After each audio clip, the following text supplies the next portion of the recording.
Hi, my name's Jonny, and today we are checking out the e500 from Darkglass Electronics. Did I say Darkglass? Darkglass Electronics.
For years, Darkglass have been staples of the bass effects world and continuing to turn heads in the industry as they make their stamp on the world of bass amps. The e500 or Exponent 500 is one of the more recent innovations from Darkglass. And I say innovations because there is a lot to talk about in this product and a lot that makes it stand out from other amps on the market. Before we go anywhere though, Darkglass have sent me this amp to review, but it's not going to have an impact on what I say or my feelings about it. I'm going to be completely honest. I'm going to be completely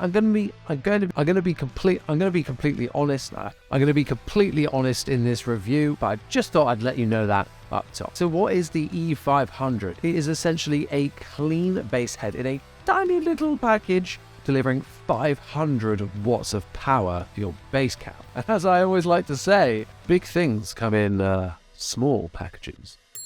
What's different about these heads though is that all of the effects that you could want are built in, and you can dial them in using the Darkglass suite or using the Darkglass app on your phone. So you can actually use Bluetooth to edit your amp settings on the fly without touching the amp at all, which is very, very cool, but I said it's going to divide a lot of people. But what's cool about this kind of product is that they can continue to update it and bring out new toys for you to use.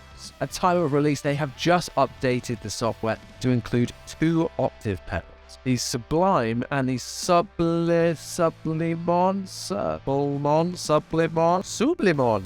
But yeah, 2 new Octave pedals in the latest release. I feel like I can't talk any more about this product without taking a listen to how it sounds. I'm going to kind of walk you through building a patch using the Darkglass suite. For ease, I'm going to be doing this on my laptop. However, you can also do this completely on your phone. So if you don't have a computer to hand, or you're doing it at a gig or a rehearsal, you can do everything that I'm doing in this demo on the phone app as well. Let's have a listen to how it sounds.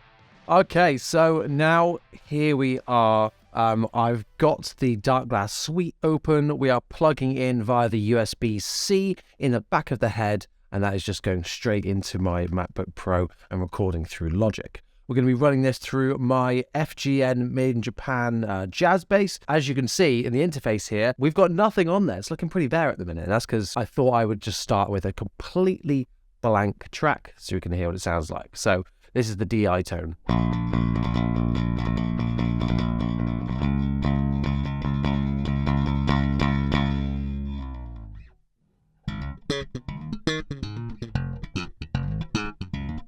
Already pretty nice. But let's go ahead and hit this big plus button here so we can add in some effects, and we'll talk about these bits in a minute. So you can see here we have got different sections for our effects. We've got Overdrive, so our list of pedals on here.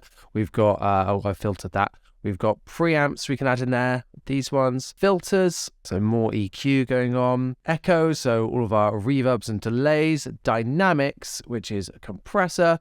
Modulation, which we've got our new Octave pedals. The Mooga Fuga, and then chorus and flanger, and then utility, which is a noise suppressor. Some things you can buy as products by themselves, some things you can't. So lots of exclusive stuff in here as well. I'm going to start things off by looking at the filter and the preamp sections, because here we've got our amp EQ, cab sim, and the kind of warm, tubey sounding preamp. So I'm going to start off with one of those. I might not have time to demo every single element of this because there is a lot, but I just want to guide you through making a tone on this. So just standard, the Leo bass kind of Fender style preamp. Sounds amazing already, I think.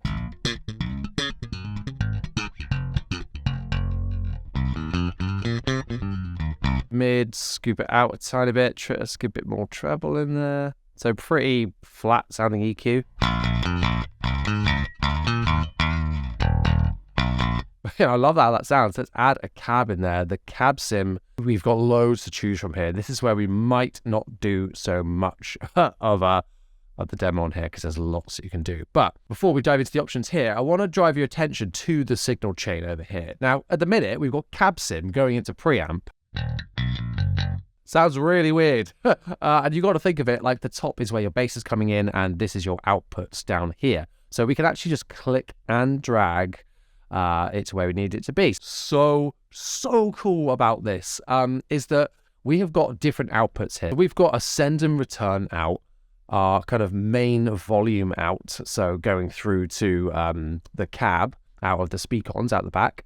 We've got our DI out and our headphone out, because you can plug headphones directly into this. And when you click on them, you can control the volume output independently. And you can do this all via the app on the fly as well, so you don't need to be plugged into anything. You can do it via Bluetooth. So what this means, and what I love, is that I love having a cab sim on a DI. It makes it sound more real when it's going to front of house.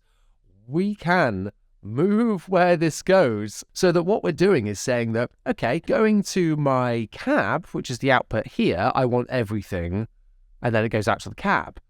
However, I want the cab sim to go out to the DI and the headphones. And it means that I don't have the cab sim going out through the cab, because we don't want a cab sim going out through the cab. It's going to sound not so good. If you wanted that, you would just do that. But we want it after the fact. So I think it's such a good feature and I love that. Let's go in and have a look at what we've got. We've got a load of artist models on here, as well as some kind of classic SWR ones. You recognize Eden, Ampeg here, the Peggy series. Let's do it. We can go the SVT or the vintage one. Let's go with that classic Ampeg SVT, and then we can select the mics that we've gone on here. I quite like dynamic mics, and then we can change the positioning. That's going to take us all day though, so we won't do that. Damn, that sounds good.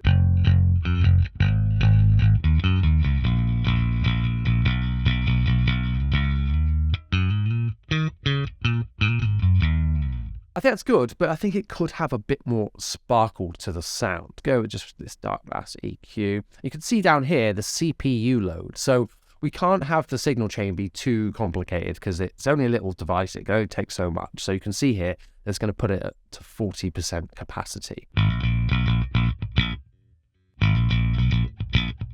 So it's just adding a tiny bit of sparkle on the top of it there. Let's add in some compression now, I think. Quite like compressors at the start of the chain.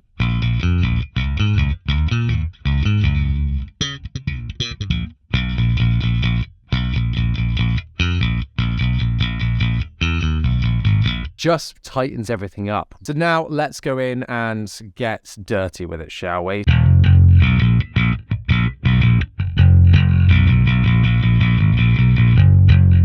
In the growl and bites can give us a bit of a bass and treble boost. So I quite like Darkglass pedals when you do this. Blend all the way up, drive all the way down.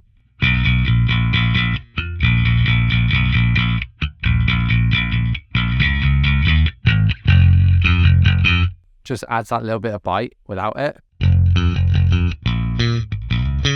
You kind of, it's like, how did I ever like it before?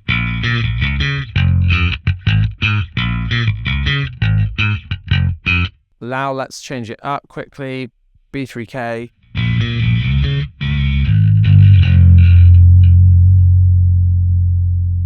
Do the same thing.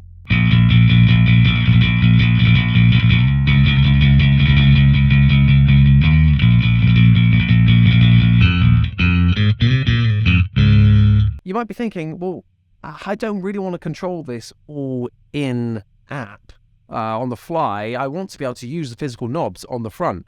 And that is where this thing, I think, really shines. Because what we can do, clicking on the knob button over here, we can actually assign different elements to the amp. So on here, we have got our input and output gains, and then we can assign whatever we want to the knobs in the middle. Originally, I thought this was going to be confusing, but I think it's really simple if you keep it simple. So I tend to have it set up as a bass, middle, treble. 9 times out of 10, I'm just using a drive pedal with it. I then put it as blend and drive, because that's the things I want to be able to control on the fly. All we have to do is click blend control, assign it to D, drive control, assign it to E, and there we go. Now when we change that on the amp physically, it will be changing those parameters.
Sounds great with compression and this kind of tubey sounding SVT-like sound.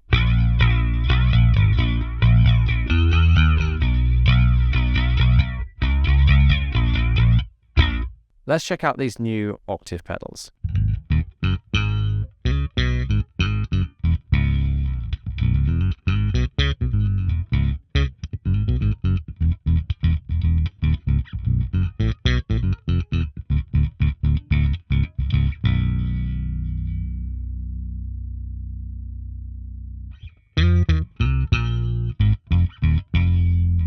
I think that is tracking super well.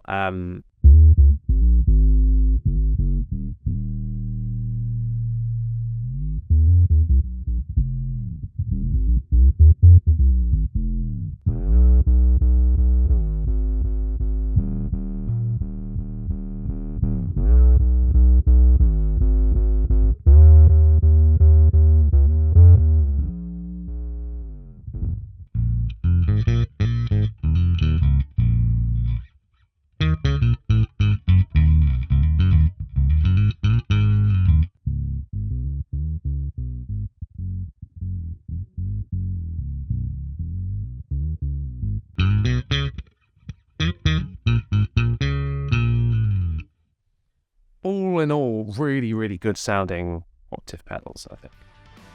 Let me know what you think about the sounds of this amp in the comments section down below. Now, given all of those features that it has, you're going to be expecting quite a hefty price tag with this amp, and I think actually it's priced really well. It's about £875 new. So it is expensive for a 500 watt amp, but if you were to have like a clean amp with just 3 of the pedals, you'd probably be over that price already. So to have all of that and more, you're actually getting really good value for money when you look at everything that this head can do. Now, I want to talk a little bit more about this kind of head. First of all, when they first announced this, I kind of thought, this isn't really for me. I can see myself getting bogged down with this and I don't like it. But my mind was actually instantly changed within 5 minutes of using this amp. I just dived straight into using the app and I was very quickly able to dial in some tones I really enjoyed. Talking about the effects themselves, I was actually really impressed with these 2 new Octave pedals as well. I think they track super well. If I'm honest, I don't really know why we want 2. I think it would have been much nicer to have the single Octave pedal and then something like the duality fuzz or something like that built in, because I think that is the only thing that really this head is missing. I saw a couple of people talking online that they didn't think the head was loud enough. The key to getting the volume out of this amp is by turning up the preamps within it and not just relying on the master input and output. But yeah, there we go. Once again, thank you so much to Darkglass for sending me this unit. Once again, thank you so much for watching. See you next time.